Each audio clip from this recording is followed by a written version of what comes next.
Bonjour communauté de coups critiques, ici Kim et aujourd'hui dans ce carnet de règles, on passe en revue les règles de base pour jouer à Donjons Dragons 5e édition, l'édition révisée 2024. Pour vous aider à faire votre feuille de personnage, vous pouvez regarder le carnet de règles à cet effet-là qu'on a déjà sorti, que vous trouverez ici, dans le coin en haut. Voilà. L'imagination, c'est un élément clé de Donjons Dragons, qui est un jeu coopératif dans lequel les personnages que vous incarnez se lancent ensemble dans des aventures dans des mondes fantastiques remplis de monstres et de magie. Dans Donjons Dragons, l'action se déroule dans l'imagination des joueurs et est racontée tout le monde ensemble. Pour jouer à Donjons Dragons, il faut qu'une personne soit le maître de jeu et que les autres joueurs, 3 à 6 au mieux, là, jouent les aventuriers. Si vous voulez être un des protagonistes de l'aventure de votre groupe, envisagez de devenir un joueur. Ou être un jeune aventurier. Donc, ce que les joueurs font, les aventuriers font, premièrement, ils créent leur personnage. Donc, votre personnage, c'est votre alter ego dans le monde fantastique du jeu. Donc, comme mentionné, vous pouvez regarder le carnet de règles où je vous montre comment faire une feuille de personnage. Ensuite, vous faites équipe avec les autres joueurs autour de la table et votre personnage rejoint donc les personnages des autres joueurs pour former un groupe d'aventuriers. Ces aventuriers-là sont des alliés qui affrontent ensemble les défis et les situations fantastiques. Chaque personnage possède des capacités distinctes qui se complètent idéalement les unes les autres. Finalement, aventurez-vous. Donc, le groupe de votre personnage exploite les lieux, les événements présentés par le maître de jeu. Vous pouvez y réagir de la manière que vous voulez ou que vous êtes capable d'imaginer en vous basant sur les règles du jeu. C'est important de comprendre que bien que le maître de jeu contrôle les monstres que vous rencontrez, c'est pas votre adversaire. Il guide le voyage de votre groupe à mesure que vos personnages deviennent plus puissants et vous créez une histoire ensemble. Si vous êtes la personne qui crée les lignes principales de l'aventure ou vous êtes la personne qui aimait créer ces grandes quêtes-là, envisagez de devenir le maître de jeu. Ce dernier construit les aventures. Donc, vous préparez les aventures que les joueurs vont vivre. Dans le guide du maître de donjon, vous trouverez des conseils sur la façon de créer des aventures et même des mondes entiers. Donc, en tant que maître de jeu, vous allez aussi guider l'histoire. Vous racontez une grande partie de l'action pendant le jeu en décrivant les lieux et les créatures auxquelles les aventuriers sont confrontés. Les joueurs décident ce que font leurs personnages lorsqu'ils naviguent entre les dangers et choisissent ce qu'ils veulent explorer. Ensuite, vous utilisez une combinaison d'imagination et des règles de jeu pour déterminer les résultats des décisions des aventuriers. Finalement, vous êtes aussi responsable d'appliquer les règles du jeu. Vous supervisez la façon dont le groupe utilise les règles de jeu en vous assurant que les règles servent le plaisir du groupe. Donc, vous pouvez faire des accros aux règles pour s'assurer que tout le monde ait du plaisir autour de la table. Donc, le jeu de rôle, c'est littéralement l'acte de jouer un rôle. Dans ce cas-là, c'est vous, en tant que joueur, qui déterminez la façon dont votre personnage pense, agit et parle. Le jeu de rôle fait partie de tous les aspects du jeu et est mis à l'avant, surtout lors des interactions sociales. Lorsque vous jouez un rôle, demandez-vous si vous préférez une approche active ou descriptive. Est-ce que vous préférez dire « Bon, mon personnage, Constance, s'avance, elle va poser sa main sur l'épaule de la vieille dame et lui demande si elle a besoin d'aide. » Ou je m'avance vers la vieille dame et calmement, je lui dis « Désolée de vous importuner, mais est-ce que je peux vous aider? » Les deux façons sont aussi valables l'une que l'autre. Prenez celle avec laquelle vous êtes le plus confortable. Le maître de jeu, pour sa part, utilise la personnalité d'un personnage non-joueur et les actions et attitudes de votre personnage pour déterminer la réaction du personnage non-joueur. Donc, un bandit lâche peut céder sous les menaces d'emprisonnement. Un marchand têtu peut refuser d'aider si les personnages le harcèlent. Un dragon vaniteux apprécie les flatteries. Donc, lorsque vous interagissez avec un personnage non-joueur, faites attention à la façon dont le maître de jeu décrit la personnalité de ce personnage non-joueur-là. Donc, on dit un PNJ. Donc, vous pourrez peut-être apprendre les objectifs d'un PNJ et ensuite utiliser les informations pour influencer ce personnage-là.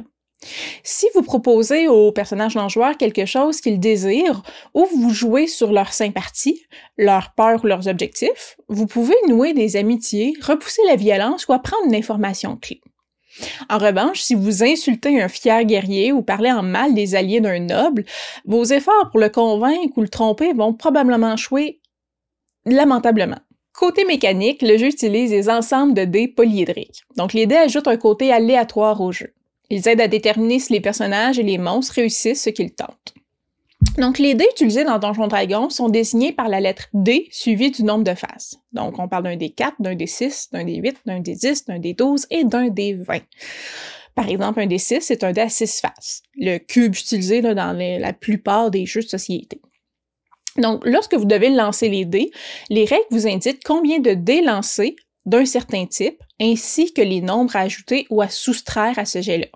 Par exemple, 3d8 plus 5 signifie que vous lancez 3 dés à 8 faces et que vous allez additionner ensemble et vous allez ajouter 5 au total. Donc, les utilisations les plus courantes des dés dans Donjons Dragons, premièrement, le dé à 20 faces est le dé le plus important que vous allez utiliser dans le jeu. Il est au cœur de la mécanique de base du jeu, appelée test de D20, que le jeu utilise pour déterminer si les créatures réussissent ou échouent dans les choses qu'elles tentent pendant la partie. Vous lancez un D20, donc chaque fois que votre personnage essaie de faire quelque chose que le maître de jeu considère comme ayant une chance de succès ou d'échec. Plus votre résultat est élevé, plus vous avez de chances de réussir. Lorsque l'issue d'une action est incertaine, le jeu utilise un jet de D20 pour déterminer la réussite ou l'échec. Ces jets-là sont appelés tests de D20 et se déclinent en 3 types. Les tests de caractéristiques, les jets de sauvegarde et les jets d'attaque.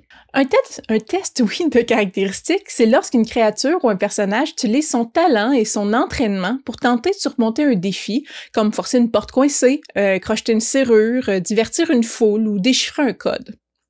Le maître de jeu et les règles demandent souvent un test de caractéristiques lorsqu'une créature tente quelque chose ou une attaque qui a une chance d'échouer. Lorsque le résultat est incertain et intéressant sur le plan narratif, les dés déterminent le résultat.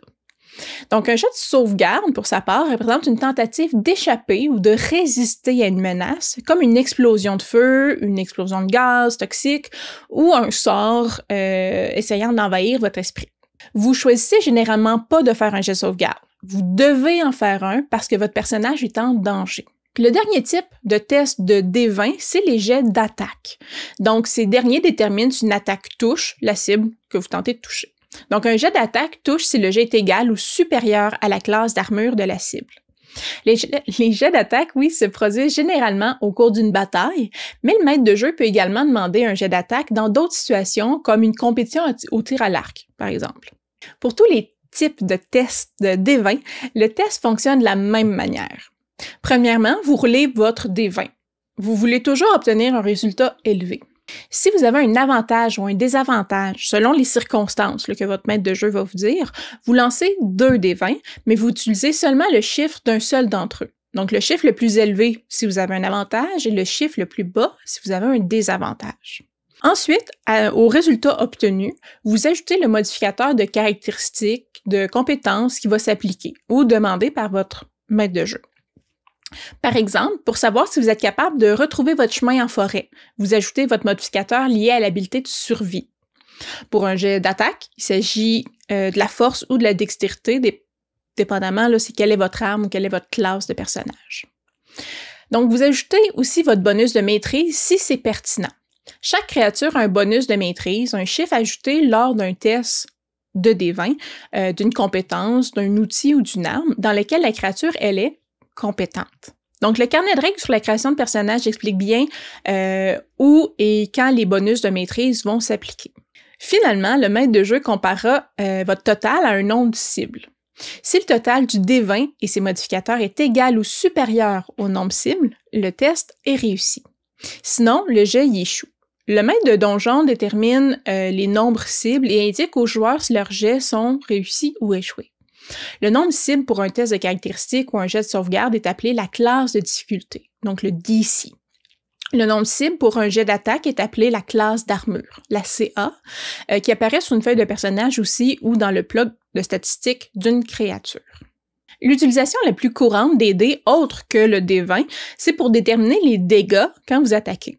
Donc, lorsque vous réussissez un jet d'attaque, votre test de D20, vous lancez les dégâts pour voir l'efficacité de l'attaque. Donc, lorsque vous lancez un sort, vous pouvez également lancer les dégâts selon le sort que vous avez choisi. Donc, différentes armes et différents sorts utilisent différents dés pour les dégâts. Par exemple, une dague va utiliser un D4, une grande hache utilise un D12, ou un sort de boule de feu va utiliser 8 D6. Une grande partie du plaisir de Donjons Dragons consiste à interpréter la signification des jets de dés dans l'histoire. Donc, le caractère aléatoire des dés introduit souvent l'inattendu. Donc, un expert échoue ou un novice réussit, ou plein d'autres rebondissements comme ça peuvent arriver avec les jets de dés. Donc, lorsqu'un test de D20 ou un autre jet produit une surprise, le maître de jeu donne une description amusante de ce qui se passe. Si vous êtes un joueur, cherchez des occasions d'interpréter les jets de dés de votre personnage et d'écrire pourquoi les choses se sont déroulées de manière inattendue ou même humoristique si vous voulez. Toutes les créatures, les personnages, les monstres ont 6 caractéristiques qui mesurent leur capacité physique et mentale. Les 6 caractéristiques sont la force, qui représente la puissance physique, la dextérité, qui représente l'agilité, les réflexes et l'équilibre, la constitution, qui est la santé et l'endurance d'un personnage, l'intelligence, qui englobe le raisonnement et la mémoire, la sagesse, qui est la perspicacité et la force mentale, et le charisme, qui va autant de la confiance à l'éloquence en passant par le charme. Donc, la plupart des tests de caractéristiques impliquent l'utilisation d'une compétence qui représente une catégorie de choses que les créatures essaient de faire avec un test de caractéristiques. Donc, les descriptions là, des actions que vous essayez d'accomplir précisent quelles compétences s'appliquent. C'est le maître de jeu qui va avoir le dernier mot, en fait, sur la pertinence d'une compétence dans une situation. Par exemple, si un personnage essaie d'escalader une falaise, le maître de jeu peut demander un test de force et de compétences athlétisme. Si le personnage possède la maîtrise athlétisme, donc il va ajouter son bonus de maîtrise au test de force. Si le personnage n'a pas cette maîtrise, il fait le test sans ajouter son bonus de maîtrise. Donc encore une fois, pour savoir si vous avez une maîtrise dans une compétence donnée, c'est déterminé lors de la création de personnage, puis on a l'autre vidéo de ce bord-là à cet effet-là. Donc, chaque compétence est associée à un test de caractéristiques. Par exemple, la compétence d'intimidation est associée au charisme en général. Donc, dans certaines situations, le maître de jeu peut vous autoriser à appliquer votre compétence à un test de caractéristiques différent. Par exemple, un personnage essaie d'intimider quelqu'un en faisant preuve de force physique. Le maître de jeu peut faire un test de force, mais avec un bonus de maîtrise à l'intimidation si vous l'avez, vous maîtrisez cette caractéristique-là. Donc, ça peut remplacer un test de charisme, intimidation. Le jeu utilise des actions pour déterminer ce que vous pouvez faire en même temps. Donc, vous ne pouvez utiliser qu'une seule action à la fois. Ce principe-là est particulièrement important lors des combats. Donc, demandez-vous en jouant « Que ferait mon personnage? » Donc, jouer un rôle implique de se mettre dans la tête d'une autre personne et de comprendre ce qui la motive et comment les motivations se traduisent en action. Dans Donjons Dragons, ces actions-là se déroulent dans un contexte d'un monde fantastique rempli de situations qu'on peut qu'imaginer, qu'on vivra jamais ici. Donc, comment votre personnage réagit à ces situations-là? Ce conseil s'accompagne d'une mise en garde quand même importante, là.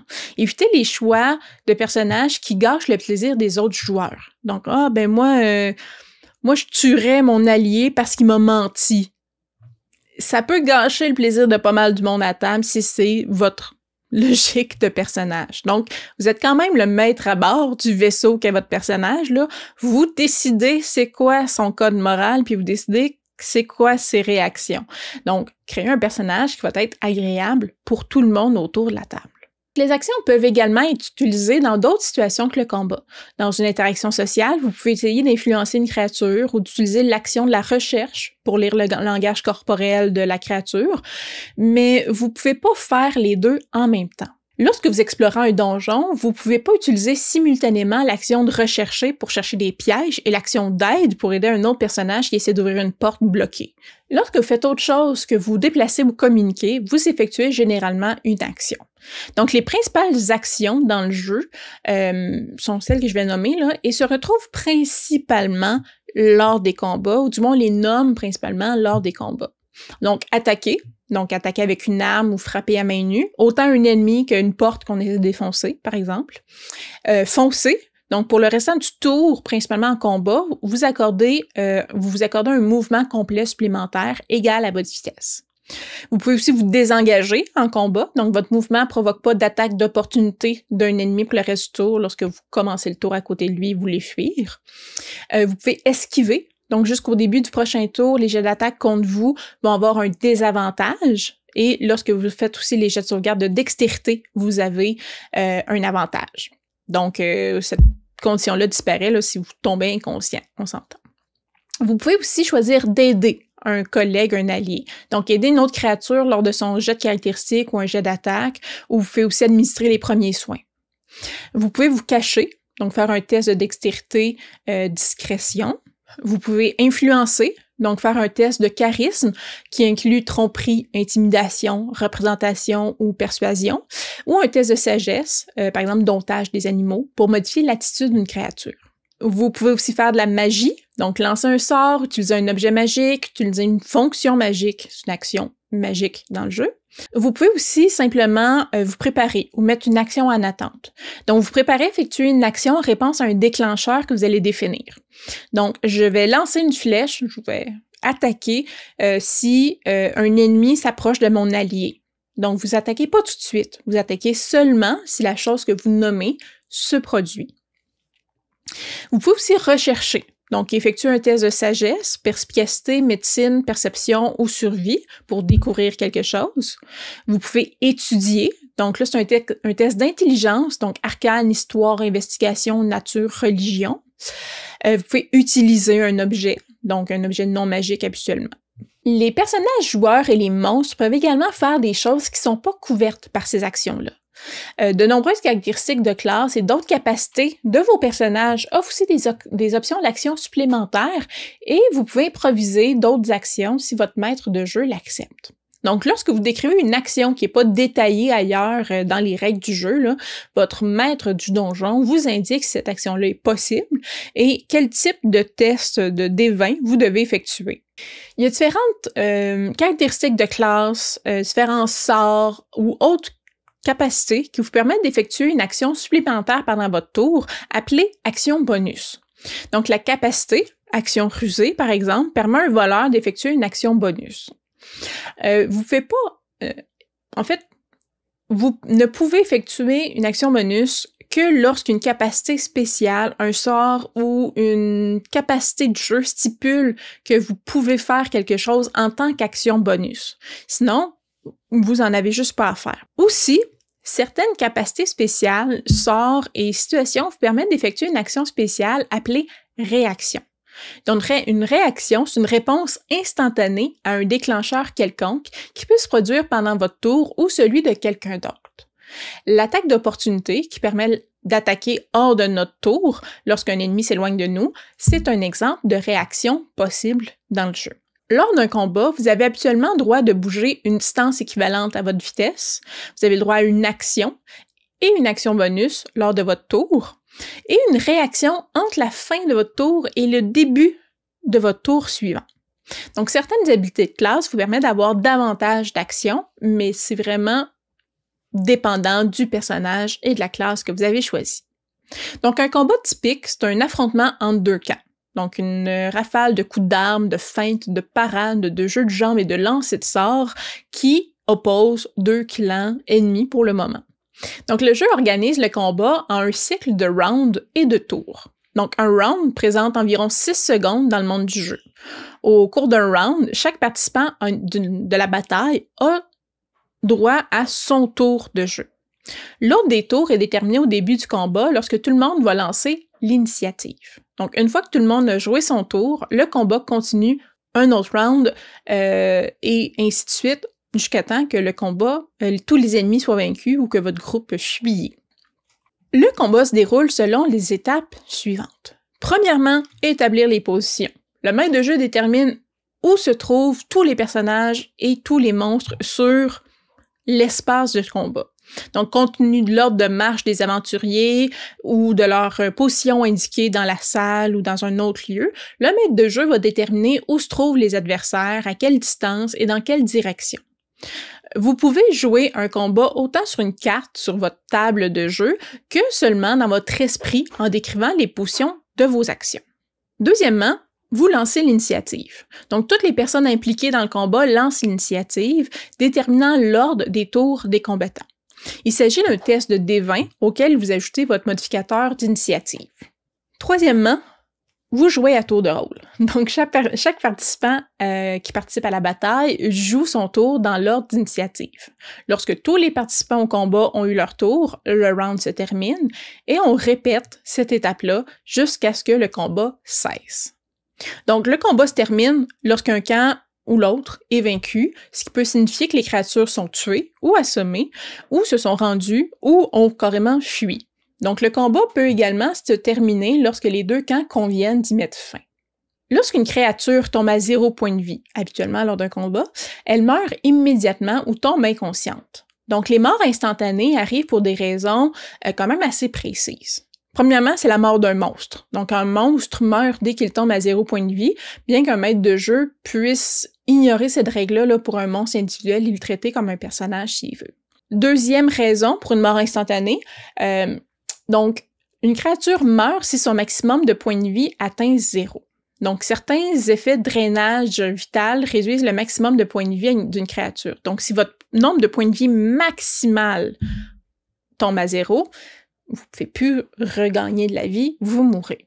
Sinon, si les dégâts que vous sauvez sont vraiment massifs, donc lorsque les dégâts réduisent un personnage à 0 point de vie et qu'il reste encore des dommages qui ne sont pas attribués, le personnage meurt instantanément si le reste des dégâts est égal ou supérieur à son maximum de points de vie.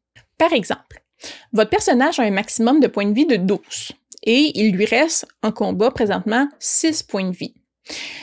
Il subit une attaque particulièrement vicieuse qui lui fait 18 dégâts.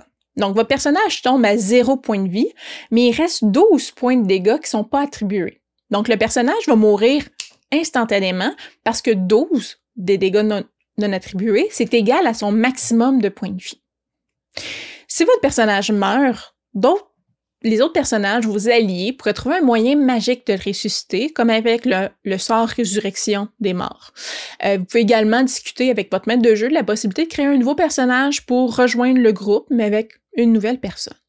Toutefois, faut pas partir en panique. Si votre personnage atteint 0 point de vie, il meurt pas instantanément. Vous êtes dans un état d'inconscience jusqu'à ce que vous regagniez des points de vie ou vous devez effectuer à ce moment-là ce qu'on appelle des jets de sauvegarde contre la mort. Donc, chaque fois que vous commencez votre tour avec 0 point de vie, vous devez effectuer un jet de sauvegarde contre la mort pour déterminer si vous vous rapprochez de la mort ou si vous vous accrochez à la vie. Contrairement aux autres jets de sauvegarde, celui-là, il n'est pas lié à une valeur de caractéristique. Donc, vous êtes désormais seul face au destin. Donc, vous lancez un des 20. Si le résultat est de 10 ou plus, vous réussissez. Sinon, vous échouez. Un succès ou un échec n'a aucun effet en soi. C'est au troisième succès, vous devenez stable et vous arrêtez de faire des jets de sauvegarde. Et à votre troisième échec, vous mourrez pour de bon. Les succès et les échecs n'ont pas besoin d'être consécutifs. Donc, vous gardez une trace des réussites et des échecs, sur votre feuille de personnage, jusqu'à ce que vous ayez collecté 3 exemplaires, on pourrait dire, d'un ou de l'autre. Le nombre de ces autant des échecs que des succès va être remis à 0 lorsque vous regagnez des points de vie ou que vous devenez stable. Donc, vous n'avez plus besoin de faire des jets de sauvegarde. Lorsque vous obtenez un 1 sur un jet de sauvegarde contre la mort, vous subissez 2 échecs. Si vous obtenez un 20 lors du jet de sauvegarde, vous regagnez 1 point de vie et vous êtes à nouveau conscient, donc vous revenez à la vie automatiquement avec seulement 1 point de vie. Donc, si vous subissez des dégâts aussi lorsque vous avez 0 point de vie, c'est considéré comme un échec automatique au jet de sauvegarde. Si les dégâts proviennent d'un coup critique, c'est considéré comme 2 échecs. Si les dégâts sont égaux ou supérieurs à votre maximum de points de vie, à ce moment-là, vous mourrez encore. Donc, c'est aussi possible pour les autres joueurs de vous aider dans cet instant critique. Vous pouvez effectuer l'action aide pour essayer de stabiliser une créature avec 0 point de vie, ce qui nécessite un test de sagesse médecine de niveau 10 pour réussir. Une créature stable ne fait pas de jet de sauvegarde contre la mort, même si elle a 0 point de vie, mais elle a toujours l'état d'inconscience. Donc, si la créature subit des dégâts, elle cesse d'être stable et recommence à faire des jets de sauvegarde contre la mort. Une créature stable qui n'est pas soignée récupère 1 point de vie après l'équivalent de 1 des 4 nombre d'heures. Il est aussi possible de recevoir des points de vie de nos collègues à travers les sorts, ce qui vous sort de l'état d'inconscience, et si le combat est fini, vous recommencez à jouer votre tour venu.